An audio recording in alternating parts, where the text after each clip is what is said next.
can start. So, dear friends, as the part of digital humanities, we have two scholars who are doing research in the area concerned with digital humanities on electronic literature and hypertext novels or narratives of the hypertext literary text. Today we have invited them, both of them, to share some ideas about their ongoing research. So I told them that whatever you are reading, whatever articles or wherever you are at any level in your research, share some ideas with you. Our objective is that you may also get some idea. Maybe next semester you can take small project for your dissertation writing pertaining to digital humanities, or maybe later on you can think of PhD research also in that arena. So we have two scholars, Prakruti and Kavisha. First, I will invite Prakruti to come and share the things.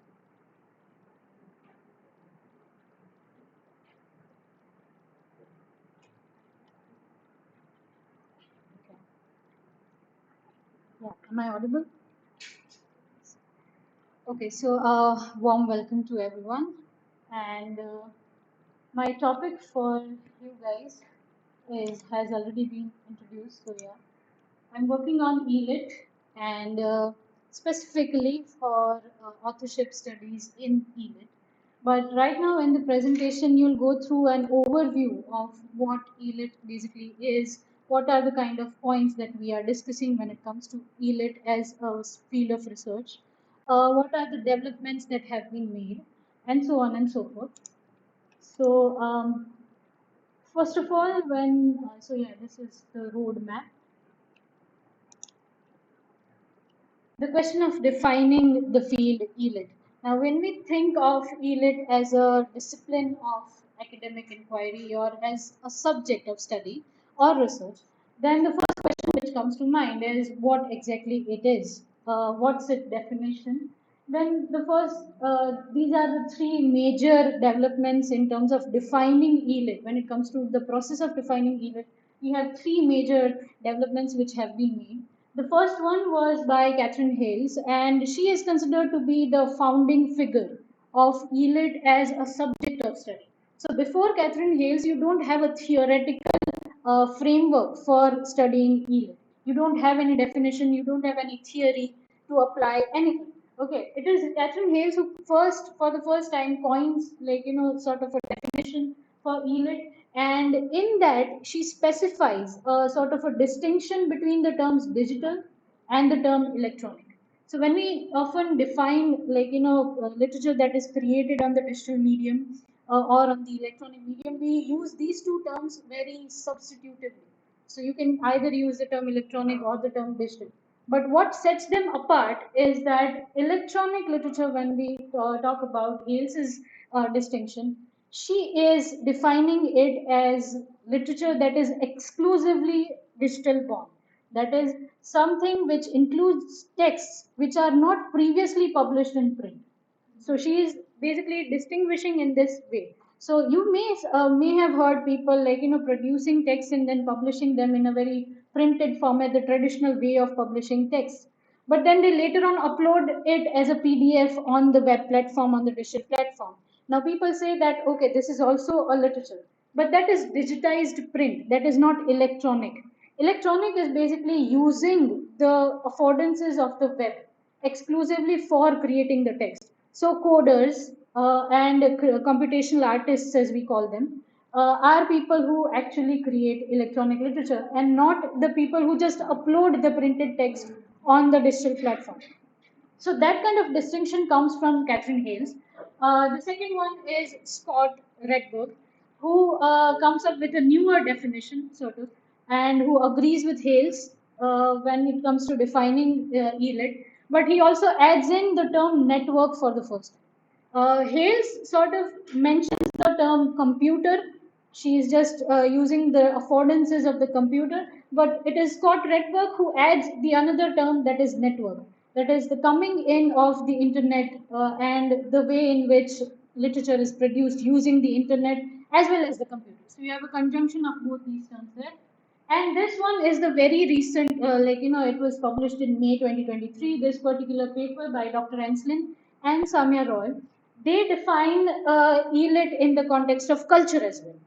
So when we speak of creating an ELIT text, we have to remember that each and every nation will have a different infrastructure, different material affordances for writers and creators. And based on that, their outputs in terms of ELIT would be different from nation to nation. So, for example, in India, we don't have that advanced and enhanced sort of material infrastructure for creating, let's say, chatterbots or web-based bots for creating ELIT. But we do have social media, for example. We do have internet connectivity to a certain extent, and we can create ELIT if we wish to. So that way, they also use a sort of a term that is literary practices, works, and cultures. They add this to the definition of ELIT. So Catherine Hales is talking about the computer as a medium and how it can help in creating ELIT.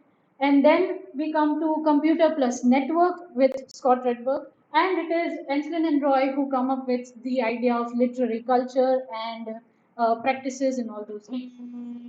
So, yeah, that is the definition. Then we want to sort of contextualize ELIT as a sort of a movement or a literary practice when we think. Then there are, personally, there are these two contexts in which we are working. The first one is the global body dealing with ELIT as a discipline is Electronic Literature Organization. Now, for them, as ELIT was something, was a sort of a movement which developed in America mostly, and that had a sort of a very avant-garde outlook to it. Okay, so artists were creating works of ELIT in order to distinguish themselves from people who create literature in print. Okay, so they were coders basically. They were computational artists. They were not writers, so to speak. They wanted to, appeal to the public in a way that they feel relevant. Okay, so the computer or the digital medium was sort of a medium which became very popular in the United States in its wake, and therefore it sort of gained that kind of a popularity. Okay, this literature is very interesting. I can work with it. In the print one, you just have a book in front of you. You just flip on the pages, read it, and that's it. With ELIT, you can interact with each and every element present in the text, whether it is simply a hyperlink, whether it is about reading or watching a video or listening to the audio, anything. The other, it was an art movement primarily. And lastly, it was non commercial. So they were not earning from it initially. Right now they are. But initially, when ELIT started off as a sort of a literary movement, then it was non commercial. So the artists were not earning from their work. Nowadays, it is completely commercialized because you get to publish your work online on ELC collections and all those things, and you do get the rights as a particular artist or a creator of techno text. That is. Now, from this context, we move to the Indian context of ELIT, where ELIT functions with, in conjunction with these two disciplines. That is, one is digital humanities, as you guys already know, and the other is game studies. And ELIT in India is sort of a community which is working in this direction. So, this was born because of these two, right? And primarily digital humanities because, well, it falls under that category. So ELIT was developed in such a way. Now here we have a different outlook towards ELIT. Here we have people who are earning from their work. So if you have ever come across literary apps, for example, they will provide you an opportunity to feature on their page or to feature on their app as a published author. If you are a blogger, then people will, based on the kind of viewers that you receive, the number of viewers, you will earn something from it. Based on your video posted on YouTube, you will earn something from it. So basically, in India, we started off like that. Instead of being an avant-garde movement, in India, ELIT and had its outlook as a very commercial sort of a thing. But now again, there are experimentations going on, and there are people who don't earn anything. They just create for the sake of creativity and nothing else. So that is also possible. But as an academic discipline, it is working in conjunction with these two. So that's also an important part. When we think of ELIT as a subject of study, there are these terms which you should always remember and which are employed time and again when you critically analyze an ELIT text or a technotext. So the first one, as I use it right now, is technotext or cybertext. That is text which are exclusively created in the cyberspace using a technological medium. Then medium specific analysis. Now, what has happened in literary analysis is basically we try to focus on the text itself, the content that is there. We never actually question the book as a medium of literary expression. So we think of book culture studies are also there. Then there is publication studies and all those things.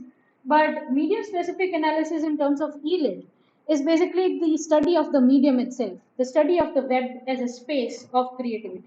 So, what kind of possibilities are there? What can you do? How much is available to you, and how much can you provide based on your material outlook and all those things? So, in India, as I mentioned earlier, so in India, you don't have that much strong connectivity of internet. So, what you do is you employ mediums that require a slower network and then can still be creative enough. Right. So social media is easily accessible. Why? Because it doesn't require that much material outlook there. So that is there. Then there is ergodic literature. Now, ergodic, the term itself comes from ergos and path. That is ergos and dichotomy sort of a thing. Okay, I'm sorry. So ergodic literature is basically working on a path.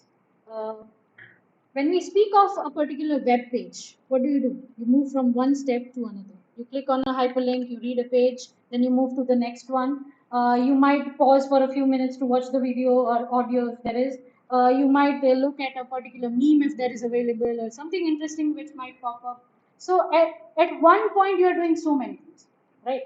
So you are basically dealing with so many mediums simultaneously. You're not just dealing with one medium. So that is so when it comes to print literature, what you are doing is flipping the pages and moving your eyes, right? With this electronic literature, you are listening, you are watching, you are clicking on things, so exploring so many pages at once. So that is a non-trivial effort. That is doing so many things at the same time, right? So that is a non-trivial effort, and from that we get the idea of ergodic literature, which was propounded by Aspen Arsons, a particular scholar of English. Then there is the rhetoric of grasping. That is, whenever we share a sort of a e-lit text or a cyber text with people, the first idea that pops into the mind is how do I read this? Like what is the procedure for reading this? And that leads us to the idea of rhetoric of grasping, which was provided by Devin Heckman and Bouchardon. They say that interaction and cognition through touch and manipulation. Right. Now, in print literature, you are sort of a passive receiver of whatever is provided to you in the book. You don't have sort of extra available content there. So let's say you don't understand a word in the book which you are reading. You will have to move to another book to understand it.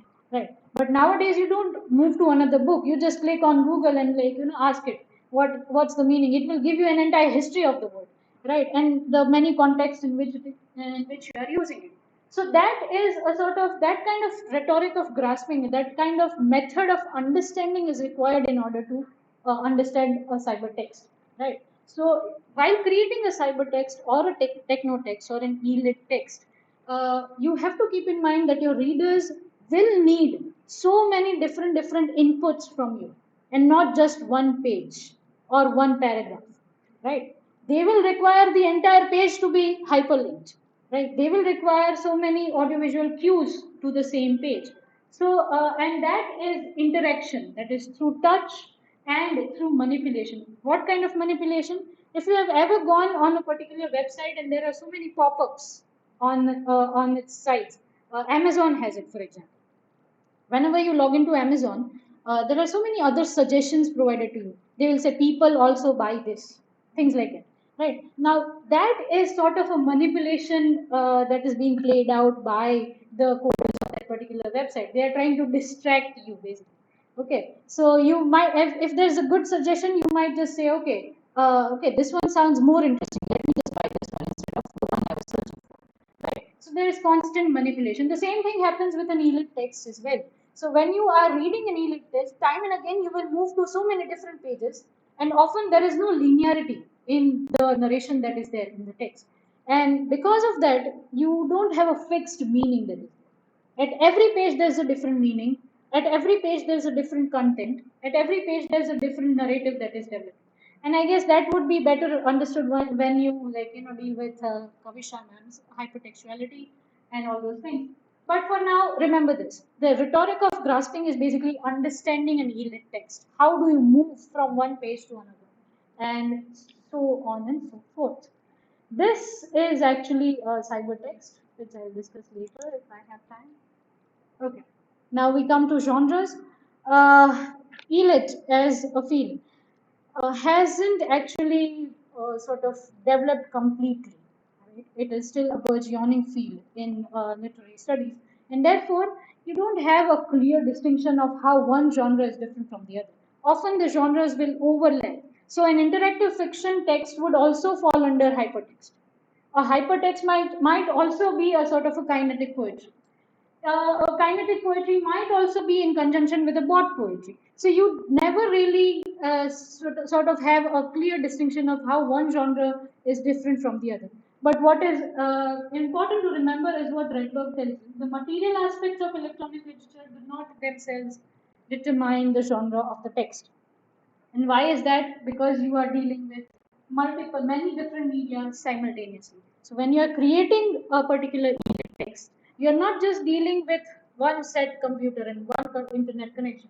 What if the internet connection goes out? You might have to use a different device, a different connection, right? That is one. The other is when you are coding something. So the code might not support one device. It may support the other device as well.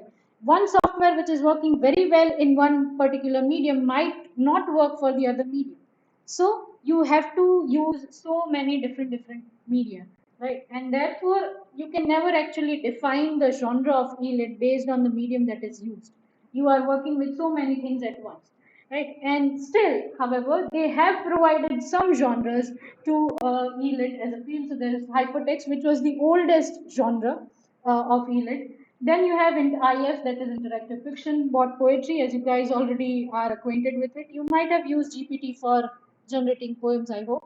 So that is one. The other is kinetic poetry, chatterbots, SMS novels, all sorts of things, literary apps.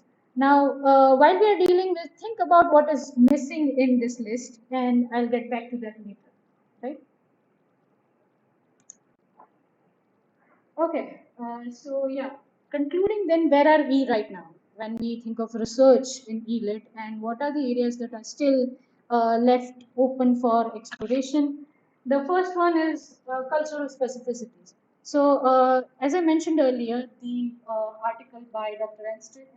Edstead Enslin and Samia Roy, they have mentioned this very clearly that every nation will have a different way of approaching the digital medium, right? And therefore, there is room for cultural specificities of the text which is published into a particular web space. So, what is published in the social media of Indian creator, for example, would be different from what is created from the same medium by an American, right? So the input would be different, the code would be different, the content would be different, the way of approaching the text would also be different, right? And therefore there are so many questions regarding how a culture affects the creation of an e-lit or a cybertext, right? The other is the efforts of historicizing. Now whenever we speak of literature as a field of study, we always have the history of literature kind of concept, from the UK to the US and all those things. With ELIT, there is this question: how do we historicize it? How do we, provide different phases of history of ELIT as a field? Now, there have been two notable efforts. One was by Catherine Haynes. She was a founder figure of that, and she provided sort of a generational shift in the history of ELIT. So, the first generation, the second generation, the third generation. What was problematic in that was she was only looking at the history of ELIT in America. So that the same framework can't work for other countries, right? So what can be the first generation of America might just be no generation for India, for example, right? So that was the problem. The other notable effort was by Dr. Leonardo Flores, who also sort of agrees with Catherine Hales, and he also provides sort of a historicized development of ELIT. But again, there was this cultural shift that when he says there is a third generation that has already emerged, uh, in other spaces you don't have the second generation completely developed as well, right? So in those cases we find that historicizing a field is so difficult, and you have to provide a history of ELIT. You can never be linear in your narration. You will also always have questions of other developments that are going on simultaneously. The other is collaborative academic inquiry. When we speak of ELIT as a field, collaboration plays a major role, because this is the kind of literature which is a conjunction of literary studies as well as computational methods. So you have two people, two specialists from different fields working together, and that would provide better results. But as of now, as far as India is concerned, such collaborative efforts are still in the pipeline. See, they haven't materialized completely. So what is happening is you might have an author who is just exploring the web space, and they might just think of something and they create it. So they have a interactive blog, for example. They will have interactive social media pages, for example, and such texts are there. But you don't have a bot, for example, because for that you require a coder, right? So all those material aspects play into the creation of an ELIT text, and therefore collaboration plays a major role. And this is where the field is still open. You require collaboration from coders as well as artists. So that is one. The other is redefining literary practice and practice. Definitely, when we speak of cybertext, technotext, you require a different rhetoric. You require different poetics for study of technotext. A lot of things have already happened, but there is still room for exploration. Narratology, for example, uh, graphic studies, for example, all those things are still open for people to study. Authorship studies, for that matter. All that fall into the redefining of literary practice. What we have understood as literature for now, till now, is basically one person writing and publishing, right? Or sort of one person writing and then submitting to a publisher. That's it, right? That's what we have understood. But ELIT is not like that. One person might be the publisher as well as the creator of the text. One person might not completely be the creator of the text and still have the rights to the text. It might be a collaborative text between a robot and a human. So how are you going to publish it? Who has the rights? All those things, all those questions are still open for exploration, and therefore we are working in that direction as well. Canonization. When we speak of literature, we always have the literary canon to study, right? So you have Shakespeare and Dryden and all those people, such huge people to study. But with ELIT, you don't have that still, because and might not be possible also, because the very idea of canonization sort of puts the other creators to the sideline. So when there's someone new, you will always have a barrier, a sort of a pressure that okay, that doesn't meet the mark of Shakespeare. When we whenever you read contemporary literature, okay, this doesn't sound literary at all. That often comes up, and therefore the question of canonization itself is quite conflicted. But when we speak of literary studies and ELIT in particular, can canonization happen? That is the first question. And if it does, who enters the literary canon of ELIT? All those questions are still unanswered. And lastly, of course, documentation and accessibility. Those are also very contemporary issues that are there. How do you document an e-lit text? So ELO has already worked in this direction, and they all have a volume that is published every year, within every year. That is called the Electronic Literature Collection, okay, ELC. And so far, 4 volumes of that collection have been published. But remember, there is no mention of any Indian creator there. You don't still have any collection by an Indian creator or a coder there in that particular space. So ELIT texts, when it comes to documenting such a text and making it accessible for people is the very difficult task, right? And therefore a lot of efforts are going on in this direction as well. Yeah, and lastly, these are the references which I employed for this presentation. You can have a look whenever you feel it. And once you move from that slide, we move to this one. Now, in this section, I would like to request all of you to just open the presentation in your device, your phones, anything. Yeah.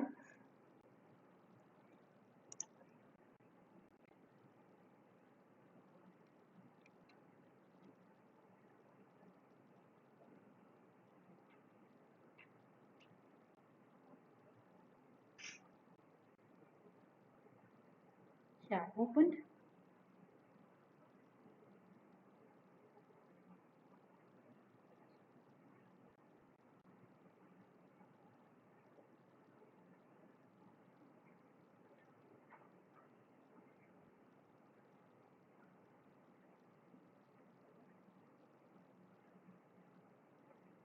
So I guess the question is self-explanatory.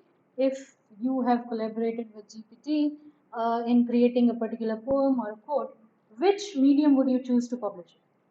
Where would you publish it? So there are these few options which, and I want you guys to see which one would be convenient or your choice.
Or 6 people have voted.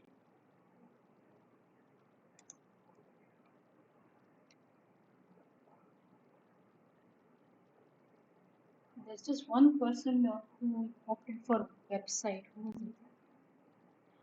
Was it just me?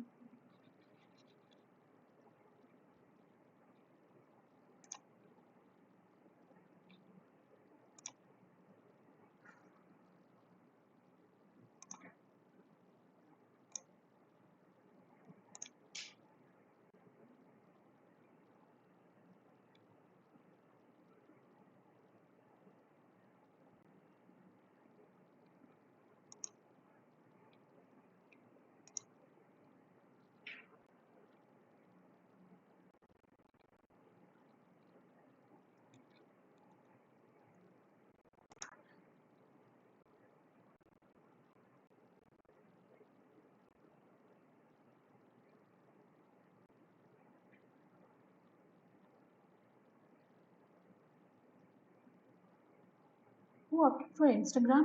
With 3 people. One, two, and third one.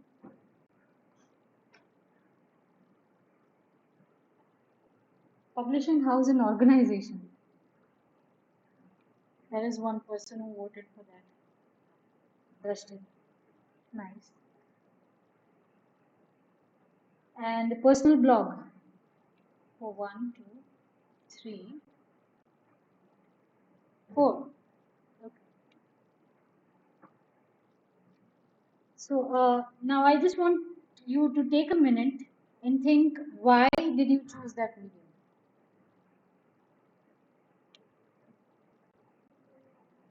And please share it with me. Yes, Trish.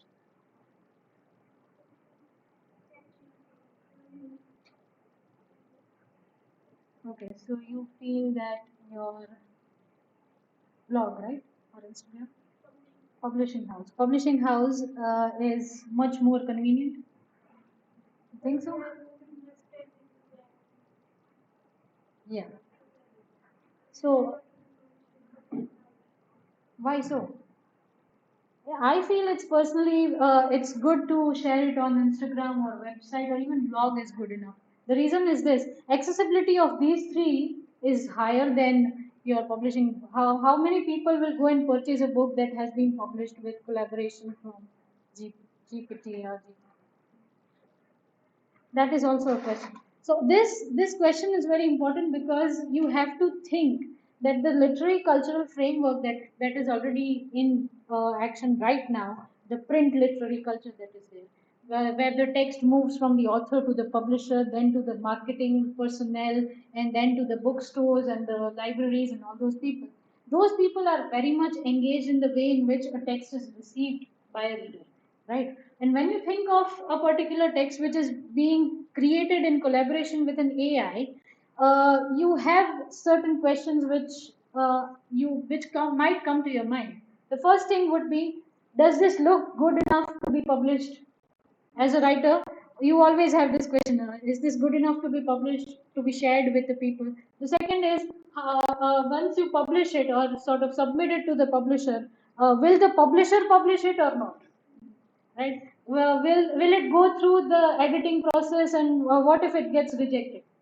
Okay, this is not literary enough. So, like, there have been cases in literary history where sort of texts were rejected by the publishers because it wasn't literary enough, or there were problems with the text and all those things. But the question is this: so the authority of the text lies with who? That is also one. Who has the rights to sort of make decisions regarding how the particular text is received by people?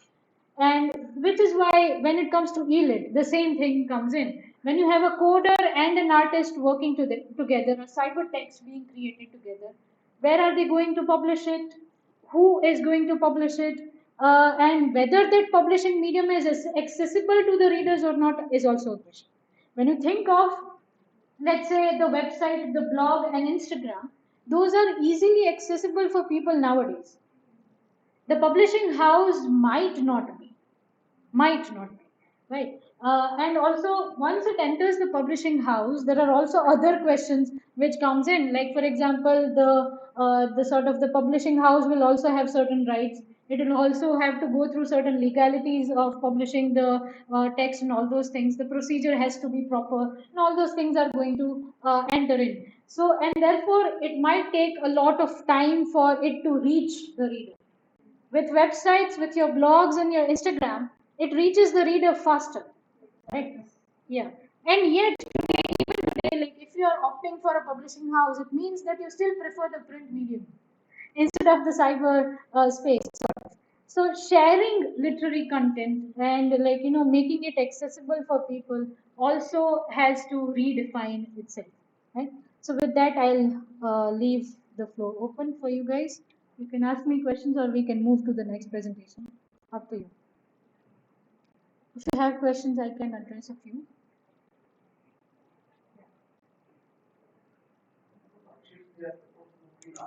Yeah, after, yeah. So after the presentation, let me just open it.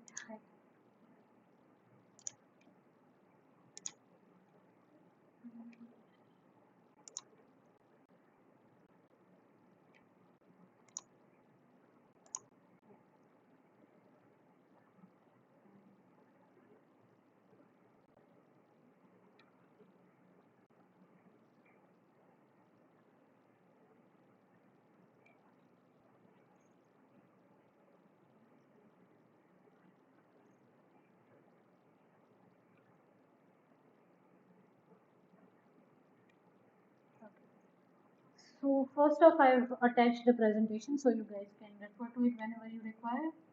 Then it starts off with a very simple question. Define ELIT in your words according to your understanding. It can be a sentence, it can be simply a phrase or word, anything. Then you move to a particular web creating website.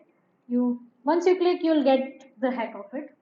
The next is this image question that is there. This is another website. You create your poem according to your choices and then upload the image here. Then there is this audio question that is there. Once you read this particular extract from this hypertextual poem which was recently published, you have to read it in while imagining yourself as a bot, record your voice and then upload your recording here. Uh, you can also read the full poem and download it from this website if you want to. And this is the link to the latest ELC collection, volume of ELC, volume 4, and it has so many works, so many ELIT texts that are there. Explore as many works as you want to, but review at least one. Right? Share your thoughts about it. How do you was it difficult to read? Was it difficult to access? How were you able to make meaning out of it? All those things. How was your experience? When we speak of cybertext, this is also an important point. The experience of the reader, reading experience of the reader, and how do they make meaning out of it, right? And a lot of thought is given by a particular ELIT creator for creating a sort of an aesthetic experience which appeals the reader the most, right? And all those things are there. And then you can submit this worksheet later. This worksheet will be open till Sunday, 12 p.m. So whenever you feel like submitting, you can submit. Yes. Questions? Any? Yes. What if in the context of conceptual basis, what would be the benefits, let's say advantages to the creator who is creating in the another who is reader, except the speed and easiness and all kinds of things? Well, when we think of conceptualization of ELIT as a literary practice, there are one is the content which is not sort of is barred from the print medium can be published through the cyberspace. That is one. So a lot of people, a lot of feminists use the cyberspace to create feminist narratives which are often barred from publication in the print medium. Right. Then there is also the Pride community, LGBTQ plus, who publish a lot of works on the cyberspace because they want to feel sort of involved and included in the human community. So all the social reasons are also there, and of course there is more space for creativity now. Since the print medium has become so much monotonous and so much traditional in its outlook, that nowadays people are looking for better mediums for creativity, better ways in which to appeal to their audience, to their readers. And also, aesthetically speaking, when a writer has a new medium to explore, there is more room for creative outputs. So, all those benefits are also there. Monetarily, you might not gain much because this is still a burgeoning field, as I mentioned earlier, and you don't have such government programs to fund and all those things. But yes, definitely, if you are a creator, then there's always a benefit for you. If you are someone who, there have been cases, there have been articles by scholars working in this area that say that the virtual space is much more inclusive than the physical space. But that again is quite debatable because how much virtual space is available to you is also the question. How much time do you spend on the virtual space is also the question. And but yes, there are communities which feel that it is much more inclusive in its outlook, and we are freely able to express ourselves. We don't feel like, okay, I shouldn't say this. When it comes to the print medium, it has become so normalized that often people feel that I shouldn't say this. What if someone might read it and they don't agree with my idea or they have a problem with it? With the cyberspace, since people are still lesser in amount, people feel like, okay, I can say anything. So that is another benefit, I guess. Anything else? I hope I was understandable. So thank you very much. I invite Ms. Kavisha.